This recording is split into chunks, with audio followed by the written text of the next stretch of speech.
Via il limite massimo di 200 metri, ma per uscire mascherina in volto e mani disinfettate o con i guanti. Offre una valvola di sfogo ai veneti il presidente Luca Zaia nell'ordinanza di Pasquetta, quella che precede da domani l'avvio del lockdown soft, di un inizio di seconda fase in cui riapriranno nuove attività, altri negozi, cancella i 200 metri massimi per chi esce a sgranchirsi le gambe o a fare attività motoria, ma guai ad approfittarsene. L'attività motoria è individuale.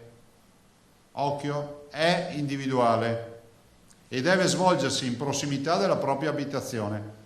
Ho tolto i 200 metri, questo è un atto di grande fiducia. Togliere i 200 metri vuol dire che 201 va bene, 202 va bene, 203, ma no 4 km, 5 km, cioè bisogna avere, la legge dice in prossimità della propria abitazione. È ancor più chiaro quando gli si chiede di indicare una distanza approssimativa. Il raggio massimo è quello del buon senso, che bisogna sgranchirsi le gambe, punto, non andare a prepararsi per la maratona. In cambio aumentano i presidi di protezione. Negli spostamenti all'esterno della propria, punto C, della propria proprietà privata, cioè da casa propria, devono essere utilizzati mascherine e ogni altro dispositivo idoneo per la copertura di naso e bocca, nonché di guanti o gel o altra soluzione igienizzante, cioè uno va fuori di casa, deve portarsi la mascherina e disinfettarsi le mani. Mascherina salvavita, per chiarirlo fa vedere il video realizzato da una televisione giapponese che mostra come le goccioline emesse con starnuti, colpi di tosse e conversazioni a voce alta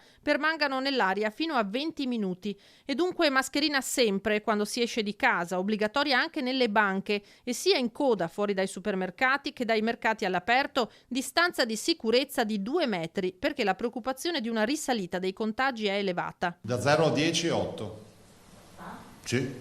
Sì, assolutamente. Risolto il nodo dei papà che devono recarsi in ospedale ad assistere la moglie o la compagna che sta partorendo. Noi diciamo che uno può prendere l'auto e andare in ospedale a vedere che nasca suo figlio.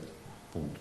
Aperti garden, negozi di elettronica e fotografia, tranne domenica e festivi, e poi le attività messe in rilievo dal DPCM. La vendita al dettaglio di vestiti per bambini e neonati, nonché l'attività di librerie e cartolerie è ammessa nei negozi esclusivamente dedicati ed è consentita in 2 giorni a settimana, non tutta la settimana, 2 giorni, esclusa ovviamente le domeniche, i festivi e i prefestivi. Riaperti anche gli ecocentri. È ammesso lo spostamento con ogni mezzo per il conferimento dei rifiuti agli idonei centri di raccolta differenziata, i cosiddetti ecocentri o CERD, comunali più vicini alla residenza. Ordinanza in vigore dalla mezzanotte di oggi e fino al 3 maggio. Nei giorni del 25 e del 1 maggio, ho voluto mettere 25 aprile e 1 maggio del 2020, il picnic, barbecue e tutte le storie che si fanno in quei giorni, all'aperto, è autorizzato solo nella proprietà privata e limitatamente al nucleo familiare residente nella stessa proprietà. Nessun liberi tutti, ma la controprova anche in termini di transiti su strada si avrà da domani e per questo Zaia dà l'ultima raccomandazione. Ricordate ai veneti